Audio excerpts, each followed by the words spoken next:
Our next speaker is me. Yay! Thank you. Here's a quote from my favorite movie.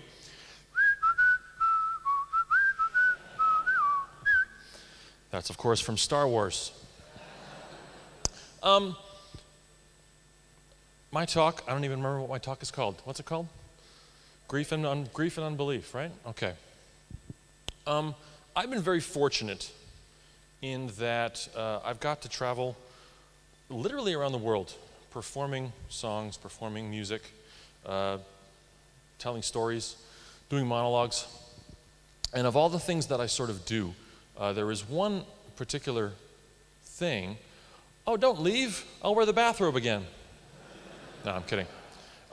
There's one thing that I do which tends to get a consistent response, which sort of surprised me initially, but once I started thinking about it, it made much more sense. There is a song that I wrote, which is called Small Comfort.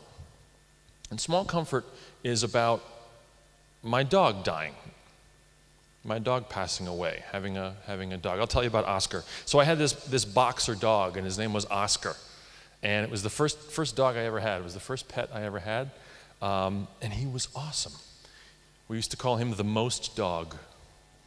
And for those of you that know, the boxer breed is a very loving, very eager, enthusiastic, even for a dog, is very eager, enthusiastic, and happy kind of animal.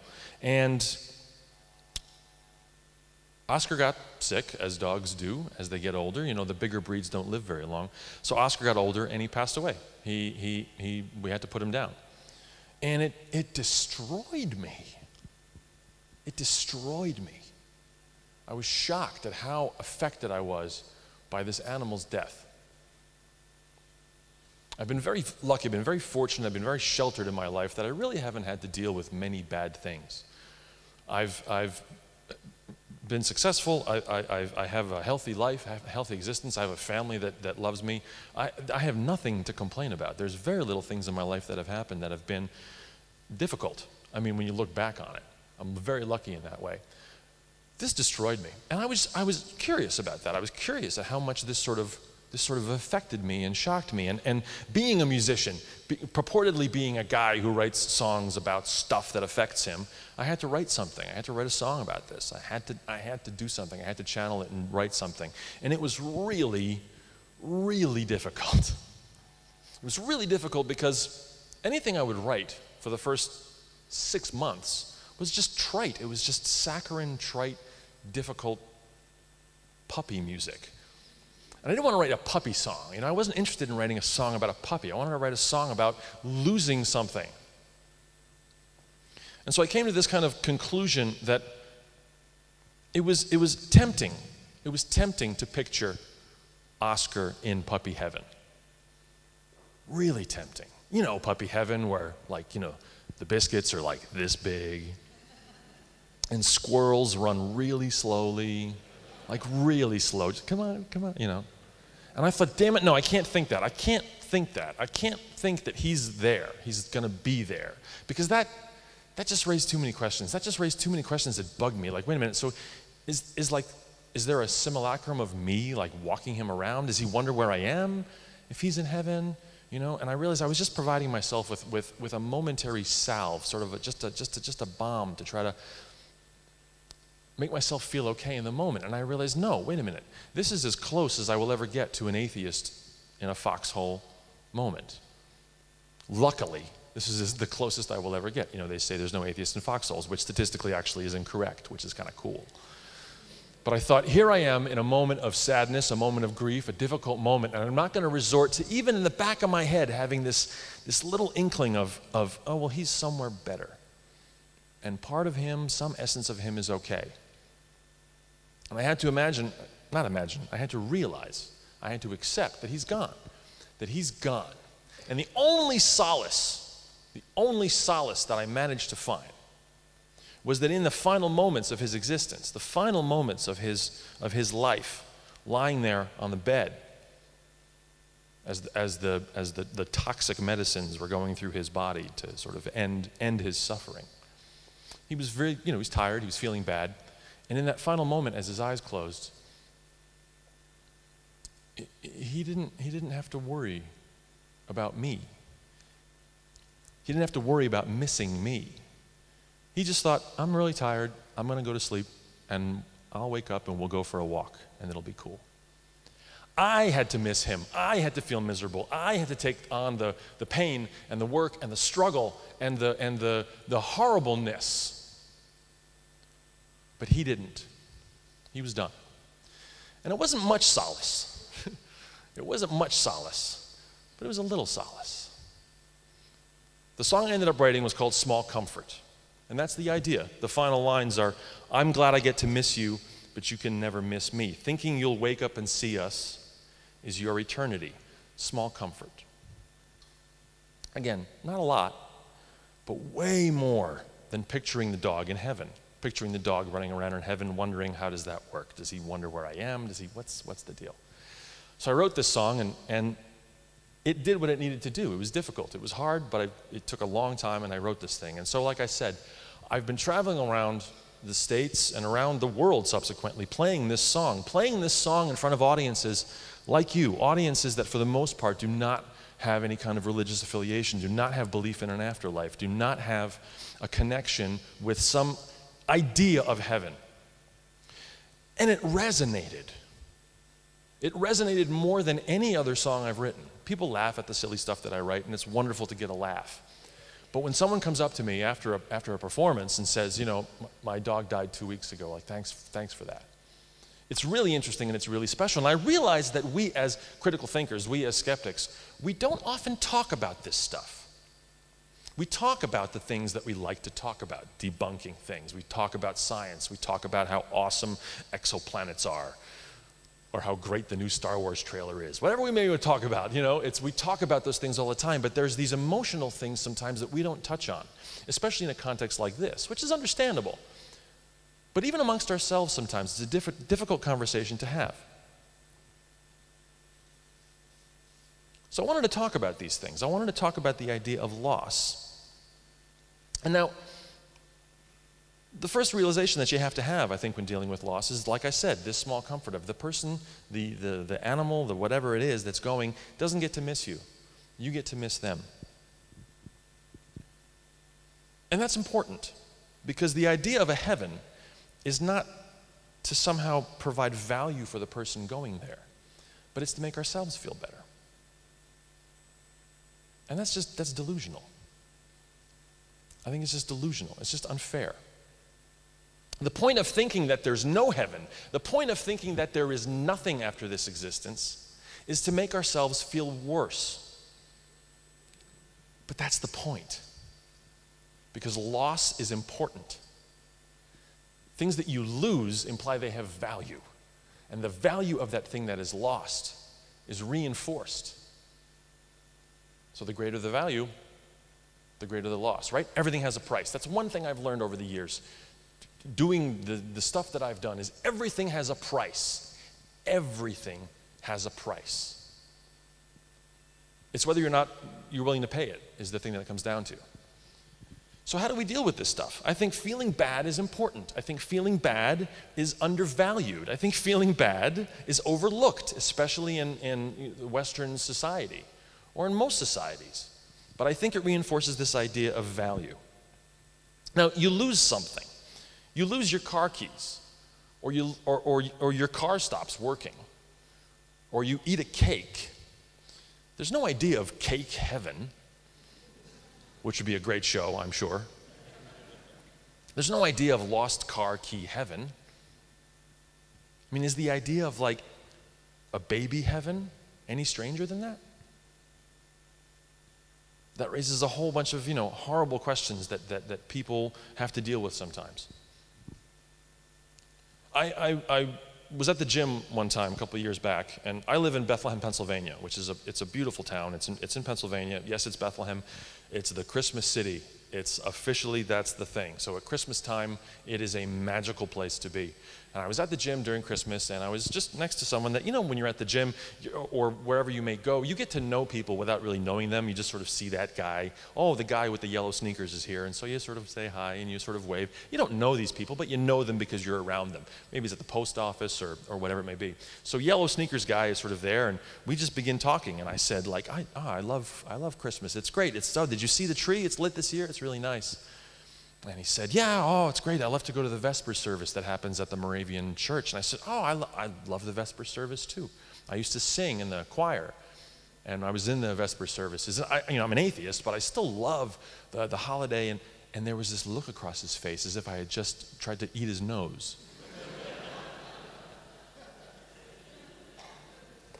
You're an atheist? I said, yeah. And he said, what do you do when you're sad? I said, what do you do when you're sad? You watch a movie, or you have a big piece of chocolate, or you just be sad, or whatever. But to him, it was incongruous. It was incongruous that a non-belief in God meant that you're just like, what do you do when things are hopeless? When things are hopeless, you try to muscle through and you make them hopeful.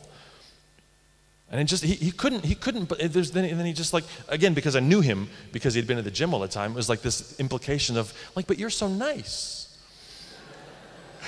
It's like, do you realize how insulting that is? So what can we do? What can we do when we're dealing with the idea of loss? And I sort of rolled this around in my brain for a while. And one thing I thought about was fictional characters, right? Think of fictional characters like, Tarzan or Jane Eyre or Batman or Ronald Reagan, some fictional character. What do you call it? Chronologically, those characters, for the most part, are dead. Sherlock Holmes is dead. Sherlock Holmes, from his universe and his existence, has died. You never think of Sherlock Holmes as being in heaven. You would never think of Batman in heaven. You would never try to console yourself by thinking, oh, well, at least Bruce Wayne is in heaven. He's in a better place. The Joker won't get to bother him anymore. You would never think that. No, you think Batman. Batman's the guy who's swinging between the buildings of Gotham, doing the shit that Batman does. That's how you want to picture him. You want to picture him doing the things that they've done fictionally. Now, don't our loved ones deserve the same? Why do we want to sort of take a step back and think, oh, they're in a better place? It's like, no, they're not in a better place, but boy, remember when Thanksgiving came around and we had that crazy time with Uncle Fred? That was awesome. And he put the whole turkey leg up his nose. That was Uncle Fred, quintessential Uncle Fred. I wish we could afford our loved ones the same thing that we afford our fictional characters. Even characters that have famous deaths. Romeo and Juliet, Captain Kirk saving the crew out of the Nexus, right? You don't think of Kirk in heaven. Who would ever think that? You think of him being alive. Oh, he's in the Nexus? I don't know. Is he in the Nexus? I don't know. I guess he might be in the Nexus. I lost a very close friend of mine, Andy, I went to middle school with him, so from about 5th grade on, I was friends with him. He was the person that introduced me to Rush. The band Rush, I was listening to Cyndi Lauper, and he was like, no. Listen to this. I said, oh, okay, cool. Guys want to have fun too. So, he died in a plane crash. He was flying a Cessna. And I had just seen him at TAM Vegas, as a matter of fact. I had seen him, he had moved to Vegas, and I visited him and his wife, and 2 weeks later, I went on Facebook, and he was dead. Crashed in a plane. It was awful. Well, his wife, Michelle, who's adorable, she's lovely, was wrecked. She was absolutely wrecked, obviously. We had a conversation, over the course of his funeral and the months after that. We would talk occasionally. And now she's this wonderful southern, she's from North Virginia, I think, or one of the Virginias, I don't know, somewhere down south. She's from down south. And she is just this divine little southern belle. And she said, George, people have been calling me on the phone, and they tell me that, they're praying for me. And I just want to punch them in the face.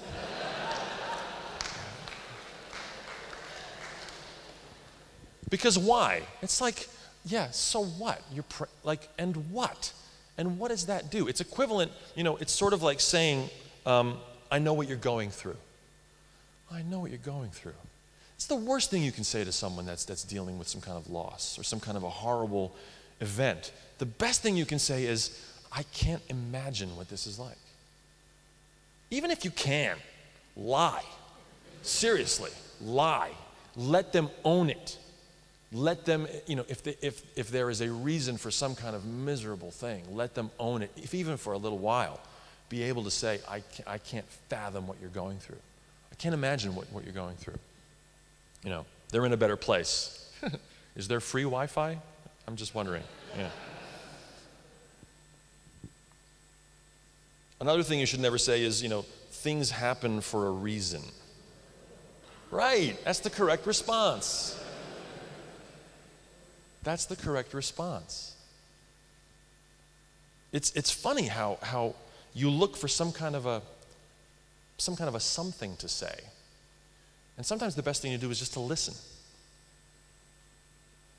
There was another instance where luckily I didn't know this person, but it was sort of once removed. There was a horrendous elevator accident in New York City a couple years ago. And it was a 1 in a million accident. It was horrible. And the woman that died, I forget what the connection was, but I basically had an inside track. It was a friend of a friend. And there was this very gingered, worried approach about talking about the woman that had died to the husband. Whereas the husband wanted to talk about her. Same thing happened with Andy. I found it myself too. I was like, I didn't want to approach the subject of my friend with my friend's widow. Whereas she wanted to talk about him. She wanted to let him swing from the buildings of Gotham. Because she's not going to think of him at that point in heaven. She's going to want to say, remember that time? Or wasn't it great when he did this? Or boy, Andy would always do this. Or man, he did this thing that would piss me off. So don't be afraid to bring up the idea of the deceased with someone else if you're talking, and with yourself too. You don't want to compartmentalize and just hide things and just not deal with it and not imagine it and just put it away. Because again, it reminds us of the price. With Oscar, I say there's a hole in my heart. And I don't want it to heal. I don't want it to fully heal.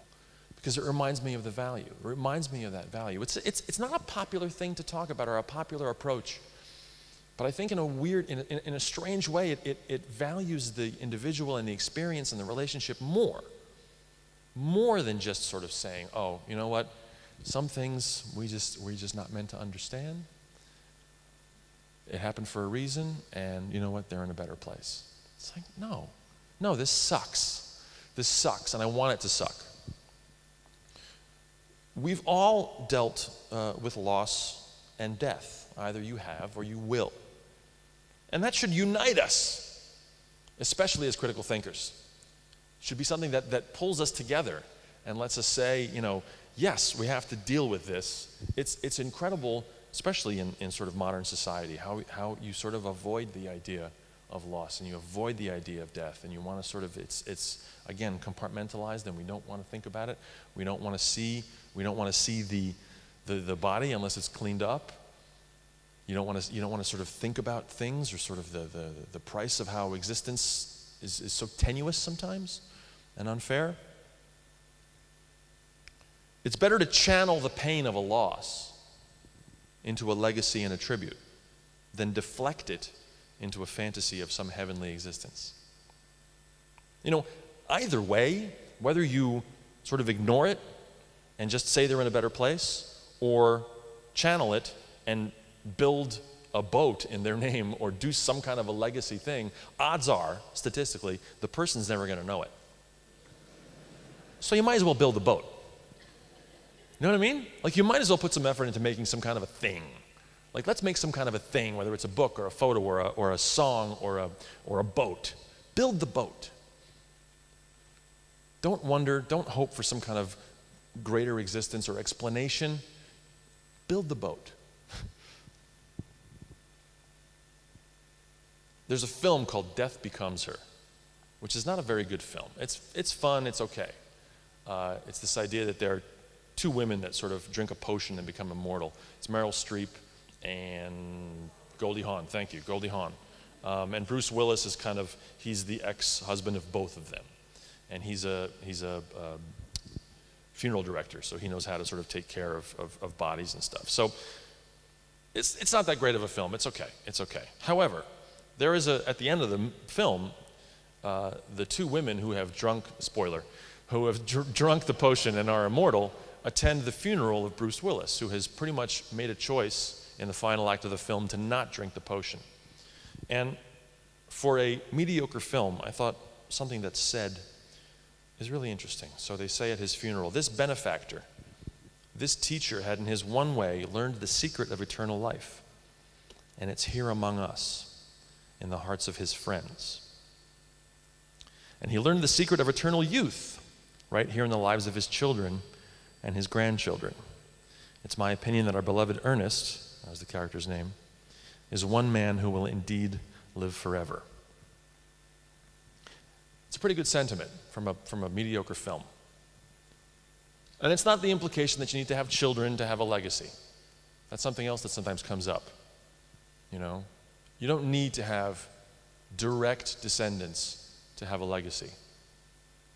Influence of people leaving something behind in terms of your work or your influence is a positive thing. Children are wonderful. I don't have kids, for instance.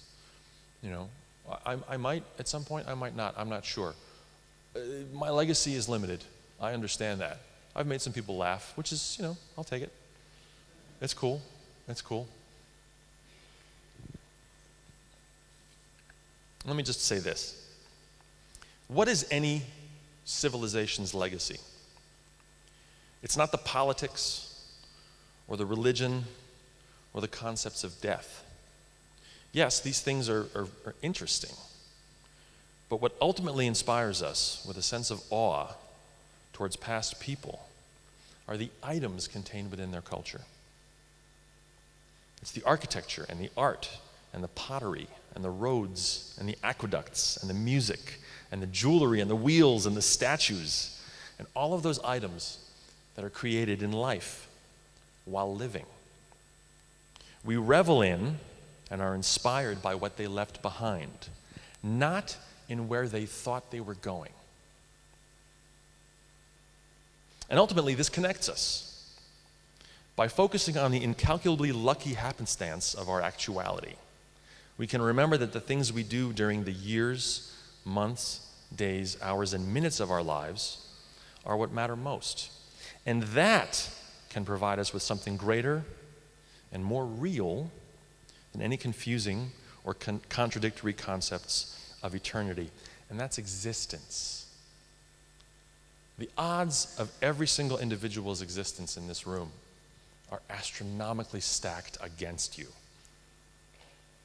If that zygote didn't form at the exact second it did, you wouldn't be who you are. That fact just floors me every time. Even the same two cells bonding in that initial thing, humpage,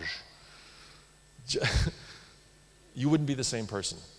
Your existence is so incalculably set against you that you have this gift. Let's celebrate the gift. We get maudlin, I know. What are you going to do? What are you going to do? Thank you very much.